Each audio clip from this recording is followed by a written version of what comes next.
Hello बच्चों, नमस्कार। चलिए हम आज की कक्षा शुरू करते हैं। कक्षा 10वीं विज्ञान, जिसमें हम दैनिक जीवन में रसायन देख रहे थे। आज देखेंगे हम जल के प्रकार। जल के प्रकार, जल के प्रकार, जल के प्रकार। जल के प्रकार की बात करें तो जल को दो तरीके से विभाजित किया गया है। इसका आधार जो है, विभाजन का आधार, वह साबुन के साथ क्रिया के आधार पर। साबुन के साथ यह किस प्रकार की क्रिया करता है? विभाजन का जो आधार है, यह आधार है साबुन के साथ क्रिया के आधार पर। साबुन के साथ क्रिया, यह साबुन के साथ किस तरीके की क्रिया करता है? पहली तो मृदु जल, पहला प्रकार में जो आता है वह है मृदु जल। दूसरा जो है वह है कठोर जल। कठोर जल। हम मृदु जल की बात करें तो मृदु जल जो होता है, यह आसानी से साबुन के साथ झाग उत्पन्न करता है। ओके, मृदु जल होगा वो क्या करेगा? साबुन के साथ बड़ी ही आसानी से झाग उत्पन्न करता है। यह पानी साबुन के साथ, साबुन के साथ आसानी से झाग उत्पन्न करता है। इसके उदाहरण हैं बारिश का पानी,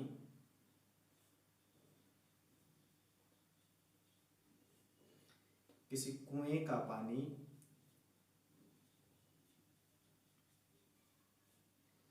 तालाब का पानी आदि। ये सारे के सारे जो है मृदु जल के अंतर्गत आते हैं, जो साबुन के साथ आसानी से झाग देते हैं। दूसरा प्रकार हम देखते हैं कठोर जल। दूसरा प्रकार जो है यह है कठोर जल। कठोर जल जो होता है, यह पानी के साथ आसानी से झाग उत्पन्न नहीं करता। साबुन के साथ, यह पानी साबुन के साथ, साबुन के साथ आसानी से झाग उत्पन्न नहीं करता है। उसे हम क्या कहते हैं? कठोर जल कहते हैं। कठोर जल का कारण क्या है? क्यों ये पानी के साबुन के साथ ये पानी आसानी से क्रिया नहीं करता? इसका कारण है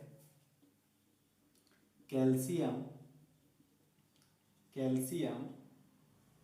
तथा मैग्नीशियम के बाइकार्बोनेट्स, या इन्हीं को हाइड्रोजन कार्बोनेट्स भी कहा जाता है। बाई कार्बोनेट, या इसी को हाइड्रोजन कार्बोनेट भी कहा जाता है। हाइड्रोजन कार्बोनेट,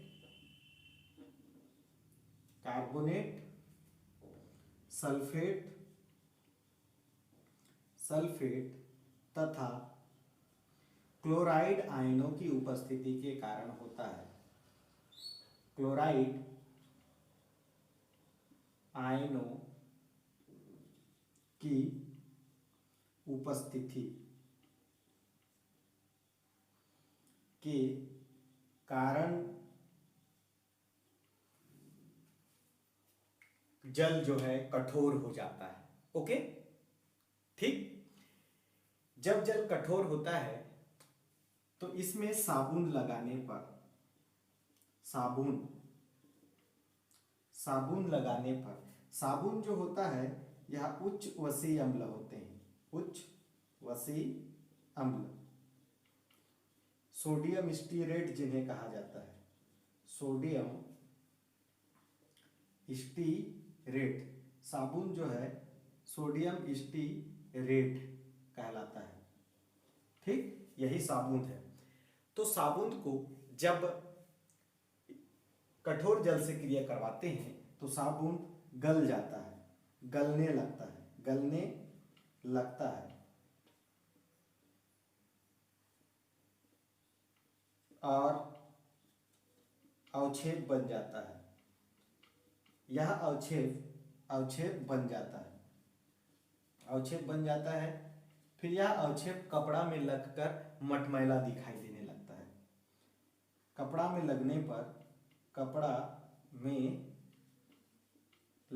पर मटमैला हो जाता है, मटमैला हो जाता है। ओके, मटमैला हो जाता है। कपड़ा जो होगा वो कैसा होगा, मटमैला होगा। आइए देखते हैं साबुन के साथ ये कैसा क्रिया करता है, किस तरीके से क्रिया देता है। अगर हम देखें साबुन जो है वह C17H35COON, यह एक साबुन है, सोडियम स्टीयरेट। यह क्या है, साबुन सोडियम स्टीयरेट है। इसका क्रिया कठोर जल से करते हैं जिसमें कैल्शियम के आयन उपस्थित रहते हैं। इन कैल्शियम के आयन के साथ ये क्रिया करता है और अवक्षेप बनाता है। जो अवक्षेप मटमैला हो जाता है वो अवक्षेप क्या है, C17H35COO ट्वाइस Ca, ये जो है यह अवक्षेप है। यही अवक्षेप जो है वह मटमैला रूप में कपड़े के साथ जो है दिखाई देता है। यहाँ पर सोडियम के आयंस जो हैं ये झाग के साथ एक विलयन में ही रह जाते हैं, ठीक। इस तरीके से ये रासायनिक अभिक्रिया है कठोर जल का साबुन के साथ रिएक्शन। अगर हम यहाँ पर मैग्नीशियम के आयन ले लेते तो C17H35COONA plus Mg2 plus it is giving C17H35COO twice Mg। यह मैग्नीशियम का अवक्षेप है, मैग्नीशियम के अवक्षेप, और यहाँ पे सोडियम आयन जो है पानी में रहते हैं, ठीक। तो ये क्रिया होती है कठोर जल और साबुन के बीच में। आप इसे अच्छे से ध्यान दीजिए। ओके, तो ये था कठोर जल और मृदु जल। अब आगे देखेंगे कठोर जल के प्रकार। कठोर जल के प्रकार कौन कौन से होंगे, क्या क्या होंगे, है ना। चलिए अब देखते हैं हम कठोर जल। कठोर जल, कठोर जल को पुनः दो तरीके से हम विभाजित करते हैं। एक अस्थायी कठोरता, अस्थायी कठोरता। अस्थायी कठोरता मतलब इसमें कठोरता कुछ समय के लिए रहेगी, अस्थायी कठोरता। और दूसरा होता है स्थायी कठोरता, स्थायी कठोरता, अधिक समय तक उस पे कठोरता रहेगा। अब देखते हैं अस्थायी कठोरता किसके कारण होता है और इसे दूर कैसे किया जा सकता है।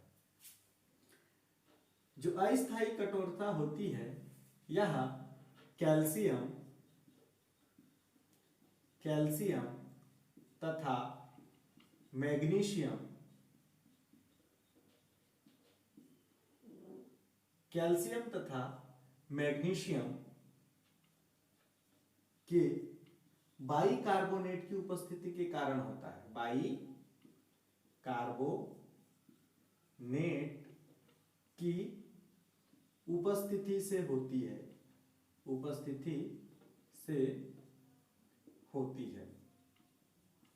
है ना। अगर किसी जल में कैल्शियम और मैग्नीशियम के बाइकार्बोनेट्स उपस्थित हैं तो वह जल अस्थायी कठोर होगा। अस्थायी कठोर को दूर करने के लिए, इसका उपचार दूर करने के लिए, अस्थायी कठोरता को दूर करने के लिए हम इसे गर्म करते हैं। इस जल को जब गर्म किया जाता है, गर्म करने पर इसमें घुले हुए जो विलेय बाइकार्बोनेट्स हैं वह अविलेय कार्बोनेट्स में परिवर्तित हो जाते हैं। आपने घरों में देखा होगा कि जब आप पानी को गर्म करते हैं तो पानी को हटाने के पश्चात उसके तली पर एक परत जम जाती है, वही जो है अविलेय कार्बोनेट्स हैं, जो कि वहां पे अवक्षेप के रूप में रह जाता है।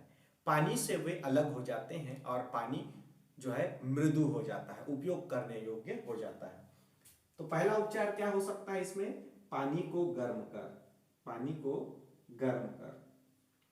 तो देखिए, अगर हम पानी को गर्म करते हैं तो इनके बीच में कैसी रासायनिक अभिक्रिया संपन्न होती है? ऐसा कौन सा क्रिया होता है जिसके कारण उसकी कठोरता चली जाती है? देखते हैं। पानी को अगर हम गर्म किए तो हमारे पास जो पानी है उसमें कैल्शियम के हाइड्रोक्साइड है। क्या है? कैल्शियम के हाइड्रोक्साइड। अब ये कैल्शियम के हाइड्रोक्साइड्स जो है किसमें है? पानी में घुले हुए हैं, यानी कि एक्वस में, पानी में घुले हुए हैं। अब इसको मैं क्या करूंगा? इसको मैं गर्म करता हूं, इसको गर्म करता हूं। इसको गर्म करने पर होता क्या है? कैल्शियम के कार्बोनेट्स जो है अवक्षेप के रूप में वहां पर तली में बैठ जाता है। ठीक, ये अवक्षेप, यही अवक्षेप क्या है? अविलेय कार्बोनेट, अविलेय कार्बोनेट, जो कि अवक्षेप के रूप में उपस्थित रहता है। ठीक, इसके साथ यहाँ पे H2O बन जाता है, जिसका यूज करते हैं, और कार्बन डाइऑक्साइड भी जो है निकल के बाहर चले जाते हैं। ठीक, तो ये जो है कैल्शियम कार्बोनेट, ये अविलेय अवक्षेप है, और ये जो है विलेय कार्बन हाइड्रोकार्बन सॉरी कैल्शियम के बाइकार्बोनेट्स है। ये जल में विलेय हाइड्रोजन के बाइकार्बोनेट्स हैं, जिनको गर्म करने पर अविलेय कार्बोनेट्स में बदल जाते हैं, जो अवक्षेप के रूप में रहते हैं, और ये जो पानी बनता है ये उपयोग के योग्य हो जाता है, और ये कैसा हो जाता है? मृदु। ठीक है, तो इस तरीके से हम इसको जो है गर्म करके इसका उपचार कर सकते हैं।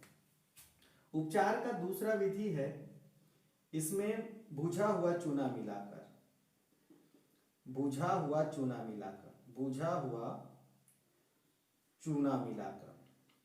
इसका उपचार जो है हम दूसरे तरीके से भी कर सकते हैं, जिसमें तरीका है कि इसमें बुझा हुआ चूना मिला दें। क्या मिला दें? बुझा हुआ चूना। जो बुझा हुआ चूना होता है, बुझे हुए चूने को मिलाएंगे इसमें किस तरीके से? CaHCO3 plus CaOH twice. ये जो है एक बुझा हुआ चूना है ना? ये क्या है? बुझा हुआ चूना। तो बुझा हुआ चूना अगर मिलाएं तो ये हो जाता है 2CaCO3 प्लस H2O। ये जो है द्रव के रूप में रहता है। 2H2O, तो ये 2H2, ये पानी जो है ये मृदु हो जाता है, फिर ये अवक्षेप अलग हो जाता है, और इसको हम यूज कर सकते हैं। ये पानी मृदु रूप में है। तो इस तरीके से हम अस्थायी कठोरता को उपचार जो है गर्म करके और बुझा हुआ चूना मिलाकर इसकी अस्थायी कठोरता को दूर कर सकते हैं। ओके, तो ये रहा अस्थायी कठोरता को दूर करने के उपाय। अब देखते हैं स्थायी कठोरता। स्थायी कठोरता जो होता है, स्थायी कठोरता जल में कैल्शियम और मैग्नीशियम के सल्फेट और क्लोराइडों की उपस्थिति के कारण होता है। इसमें क्या होगा? इसमें जो है कैल्शियम या मैग्नीशियम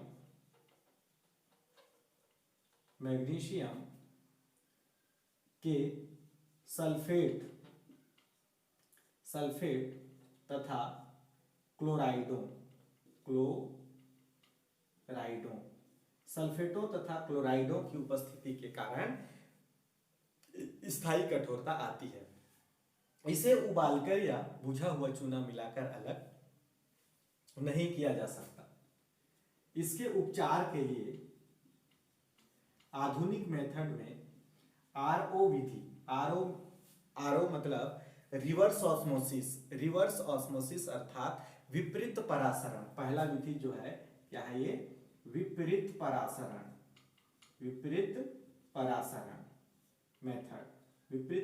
मेथड है पहला। विपरीत परासरण मेथड आप जानते हैं कि परासरण में होता क्या है कि तनु विलयन के जो विलायक होते हैं वो सांद्र विलयन की ओर गमन करते हैं सामान्यतः, लेकिन इसमें किया क्या जाता है, इसमें दाब बढ़ाकर सांद्र विलयन के जो विलायक हैं अर्थात ऐसा पानी जिसमें कठोरता उपस्थित है उसमें दाब लगाया जाता है। दाब लगाने पर अर्धपारगम्य झिल्ली से होते हुए जो सांद्र विलयन के विलायक होते हैं उस अर्धपारगम्य झिल्ली को पार करते हुए दूसरी ओर चले जाते हैं और उधर जो है हमें शुद्ध पानी प्राप्त होता है।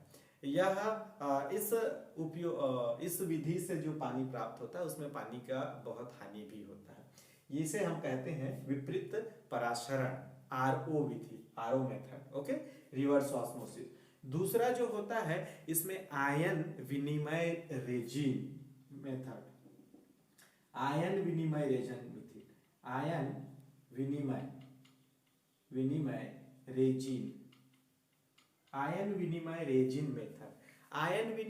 मेथड में क्या होता है, जो भी जल होता है जिसमें कठोरता होती है उसमें कैल्शियम या मैग्नीशियम के आयन तो उपस्थित होते हैं।